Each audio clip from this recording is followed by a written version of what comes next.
Good day to you all. நேற்று என்ற நாளை நான் எனும் ஆங்கில தொடரின் முதலாவது நாளில் என்று நாம் இருக்கின்றோம். ஆங்கிலம் கற்கின்ற நம் ஒவ்வொருவருக்குமே ஒரு மிகப்பெரிய கனவு இருக்கும். அதை நாமளும் ஆங்கிலத்திலேயே சிந்திச்சு ஆங்கிலத்திலேயே மிகப்பெரிய வாக்கியங்களை வெளிப்படுத்த தெரிஞ்சிருக்கணும் அப்படின்னு சொல்லி எல்லாருக்குமே ஆசை இருக்கு. ஆனா ரொம்பவே சிரமப்படுவீங்க இல்லையா? உங்களுடைய அந்த கனவை இன்றைக்கு நனவாக்கி கொள்ள ஆரம்பிக்கிறீர்கள். இந்த வீடியோ முடியும் போது நிச்சயமாக உங்கள் ஒவ்வொருவராலும் முடியும். உதாரணத்துக்கு பார்ப்போம். நான் தினமும் பாடசாலைக்கு அப்பாவுடன் பஸ்ஸில் செல்கிறேன். நீ பாத்தீங்கன்னா உங்களுக்கு தெரியும், இது ஒரு நீண்ட வாக்கியம். இது நாங்க ஆங்கிலத்திலேயே சிந்தித்து எவ்வாறு ஆங்கிலத்தில் பேசலாம் அப்படிங்கறதான் இன்னைக்கு பார்க்க போறோம். இதுக்கு நாங்க பயன்படுத்தக்கூடிய முறைய நாங்க வாட்டர்ஃபால் மெத்தட் அப்படின்னு சொல்லலாம். ஆரம்பத்துல இது ஒரு ஸ்லோ ப்ரோசஸ் மாதிரி தான் உங்களுக்கு தோன்றும். ஆனா if you make it a habit and practice as much as you can, then it will become a quick process and you will feel you got the fluency what you expected. நீங்க எதிர்பார்த்த fluency உங்களுக்கு வந்து விட்டதை நிச்சயமா உணரக்கூடியதா இருக்கு. இந்த video உங்களுக்கு பயனுள்ளதாக இருக்குமா? இப்பவே மறக்காம லைக் பண்ணிட்டு மற்றவர்களுடன் ஷேர் பண்ணி அவர்களுடன் சேர்ந்து பயிற்சி பண்ணிக்கொள்ளுங்க. Because practice makes you perfect. Now let's move on to the topic.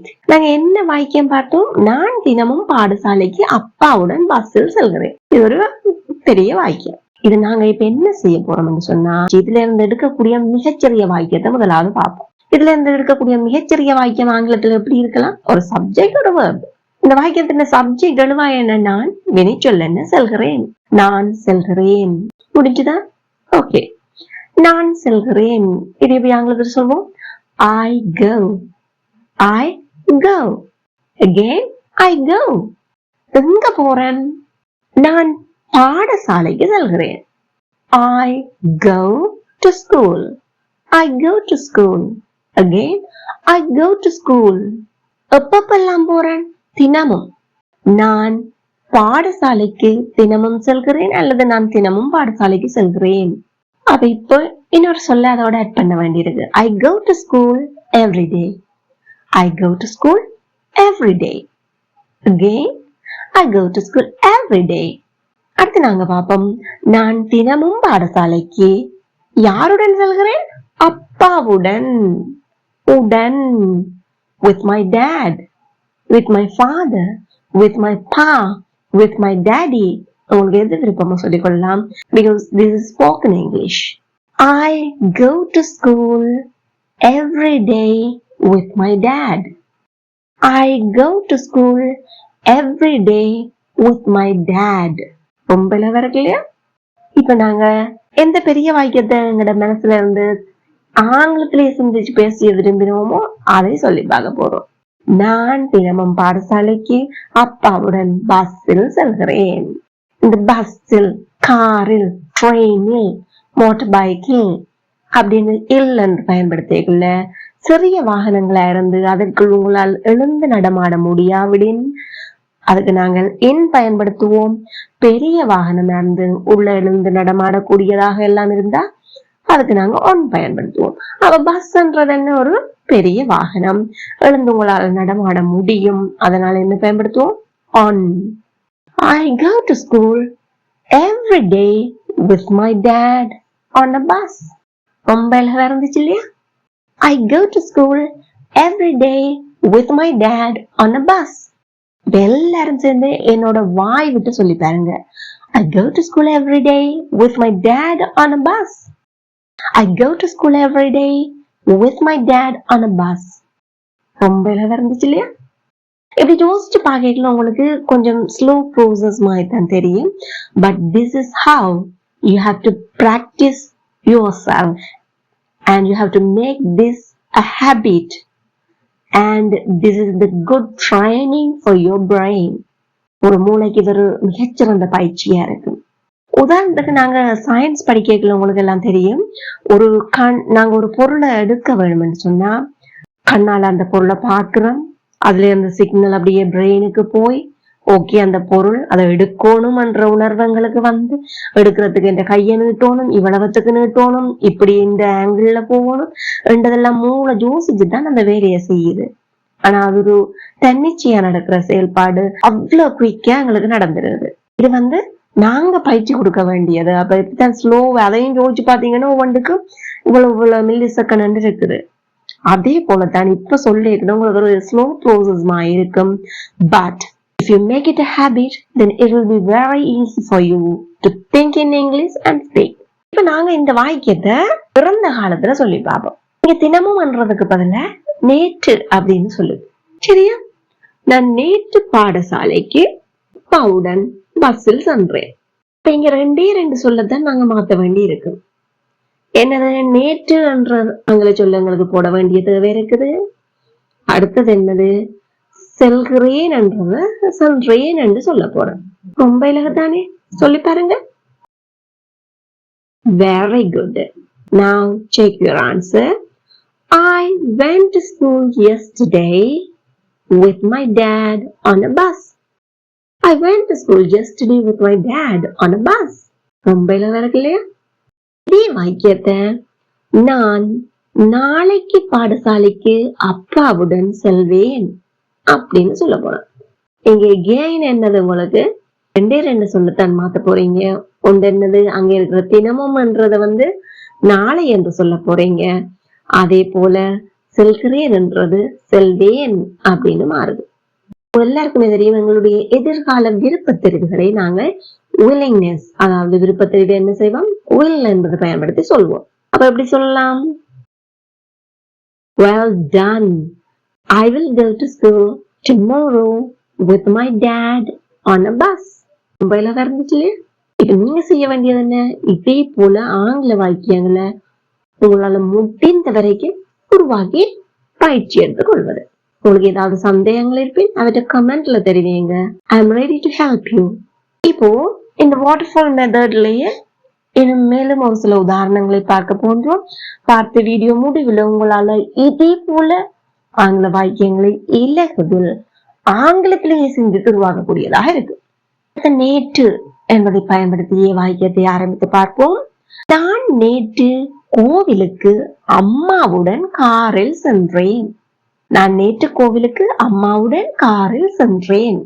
இப்ப உங்களுக்கு நல்ல வடிவா தெரியும் வாட்டர்ஃபால் மெத்தட்னு சொன்னா முதலாவது என்ன செய்ய வேண்டும்? இதுல இருந்து உருவாக்கக்கூடிய மிகச்சிறிய வாக்கியத்தை பற்றி நாங்க சிந்தித்து பார்க்க வேண்டும். அப்ப இதுல இருந்து உருவாக்கக்கூடிய மிகச்சிறிய வாக்கியம் என்ன? நான் சென்றேன். இது எப்படி சொல்வோம்? Very good. I went. I went. நான் கோவிலுக்கு சென்றேன். I went to temple. I went to temple. Again, I went to temple. நான் நேற்று கோவிலுக்கு சென்றேன். Well done. I went to temple yesterday. I went to temple yesterday. Again, I went to temple yesterday. நான் நேற்று கோவிலுக்கு அம்மாவுடன் சென்றேன். I went to temple yesterday with my mom. I went to temple yesterday with my mom. Again, I went to temple yesterday with my mom. இப்ப நாங்க last என்ன சொல்ல போறோம்? என்னத்துல போனேன்? எப்படி சென்றேன்? I went to temple yesterday with my mom. காரில். Very good. கார்ல எழும்பி நடமாடி தெரியக்கூடிய அளவு இடவசதி அற்றது. அதனால் in a car. I went to temple yesterday with my mom in a car. ரொம்ப இலவா இருந்துச்சு இல்லையா? இப்போ இந்த வாக்கியத்தை நாங்க ஒரு நாளும் செய்யற வாக்கியமா சொல்லி பார்ப்போம். நான் ஒரு நாளும் அல்லது தினமும் கோவிலுக்கு அம்மாவுடன் காரில் செல்கிறேன். Comment it now. Very good. I go to temple every day with my mom in a car. ரொம்ப இலவா இருந்துச்சு இல்லையா? இதையே நாங்க எதிர்கால விருப்பத்திரிவா சொல்லி பார்ப்போம். நான் நாளைக்கு கோவிலுக்கு அம்மாவுடன் காரில் செல்வேன். Comment it now. Wonderful. I will go to temple tomorrow with my mom in a car. I will go to temple tomorrow with my mom in a car. ரொம்ப இலவா இருக்கு இல்லையா? இதே மாதிரி மேலும் பல வீடியோக்களை பார்வையிட இந்த சேனலை மறக்காம இப்பவே சப்ஸ்கிரைப் பண்ணிக்கொள்ளுங்க. நான் நாளைக்கு கடற்கரைக்கு நண்பர்களுடன் நடந்து செல்வேன்.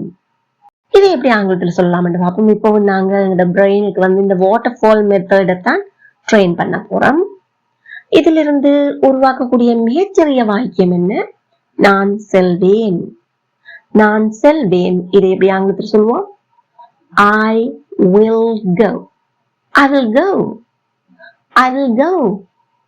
நான் கடற்கரைக்கு செல்வேன். I will go to the beach. I will go to the beach. எல்லாரும் வாய்விட்டு சத்தமா சொல்லி பாருங்க. I will go to the beach. நான் கடற்கரைக்கு நாளைக்கு செல்வேன். ஒரு நாளை நான் கடற்கரைக்கு செல்வேன். இதை எப்படி சொல்லலாம்? I will go to the beach tomorrow. I will go to the beach tomorrow. நான் நாளை கடற்கரைக்கு நண்பர்களுடன் செல்வேன். யாருடன் செல்வேன்? நண்பர்களுடன். I will go to the beach tomorrow with my friends. I will go to the beach tomorrow with my friends. இப்ப last நான் என்ன சொல்ல போறேன்? நான் நாளை கடற்கரைக்கு நண்பர்களுடன் நடந்து செல்வேன். நடந்து செல்றத நாங்க வந்து இந்த கோ பயன்படுத்தாம வாக் என்ற வேர்டை பயன்படுத்தியும் சொல்லி இருக்கலாம். வாக் அல்லாட்டிக்கு ஆன் ஃபுட் என்று சொல்லணும். கோ பயன்படுத்தினா எப்படி சொல்லணும்? ஆன் ஃபுட் அப்படின்னு சொல்லுவோம். சொல்லி பார்ப்போமா? I will go to the beach tomorrow with my friends on foot. I will go to the beach tomorrow with my friends on foot. இப்போ இதே வாக்கியத்தை நாங்க பிரசன்ட்லயும் பாஸ்ட்லயும் சொல்லி பார்ப்போம். நான் தினமும் கடற்கரைக்கு நண்பர்களுடன் நடந்து செல்கிறேன். Now? Very good. I go to the beach every day with my friends on foot. ரொம்ப ஈஸியா இருந்துச்சு இல்லையா? அடுத்த வாக்கியம் இறந்த காலத்துல பார்ப்போம். இதையே நான் நேற்று கடற்கரைக்கு நண்பர்களுடன் நடந்து சென்றேன். Comment it now. Amazing. I went to the beach yesterday with my friends on foot. ரொம்ப ஈஸியா இருந்துச்சு இல்லையா? இப்போ உங்களுக்கான வினா, நான் எனது அறையை காலையில் என் நண்பனுடன் விருந்துக்காக சுத்தம் செய்தேன். இப்போ இந்த வாக்கியத்தை நீங்க வந்து வாட்டர்ஃபால் மெத்தடை பயன்படுத்தி கமெண்ட்ல சொல்ல போறீங்க. இதை எப்படி மிகச்சிறியதாக உருவாக்கலாம்? நான் சுத்தம் செய்தேன். நான் எனது அறையை சுத்தம் செய்தேன். நான் எனது அறையை காலையில் சுத்தம் செய்தேன். நான் எனது அறையை காலையில் என் நண்பனுடன் சுத்தம் செய்தேன். நான் எனது அறையை காலையில் என் நண்பனுடன் விருந்துக்காக சுத்தம் செய்தேன். இப்போ இந்த வாக்கியத்தை நீங்க ஆங்கிலத்துல வாட்டர்ஃபால் மெத்தடை பயன்படுத்தி கூறிய பிற்பாடு இதையே நீங்க பிரசன்ட் டென்ஸ்ல, ஃபியூச்சர் டென்ஸ்ல கமெண்ட் பண்ணி உங்களுடைய இயலுமைகளை மேலும் மெருகுபடுத்திக் கொள்ளுங்கள். இப்ப நீங்க யோசிச்சு பாத்தீங்கன்னா தெரியும், இதை என்ன செய்யணும்? You have to make this a habit. அப்பதான் உங்களுக்கு என்னது ரொம்ப ஈஸியான வேயா மாறும்.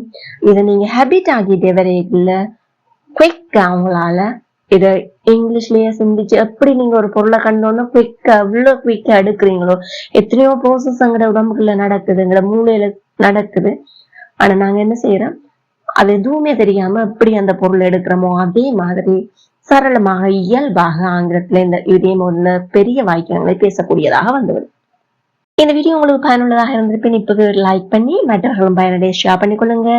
இதே போல் மிகுதி தொடர் வீடியோக்களையும் பார்வையிட இந்த சேனலை இப்பவே சப்ஸ்கிரைப் பண்ணி அருகே உள்ள பெல் ஐக்கனையும் அழுத்தி கூடவே ஆல் என்கின்ற ஆப்ஷனையும் செலக்ட் பண்ணிக்கொள்ளுங்கள். தேங்க்யூ ஃபார் வாட்சிங்.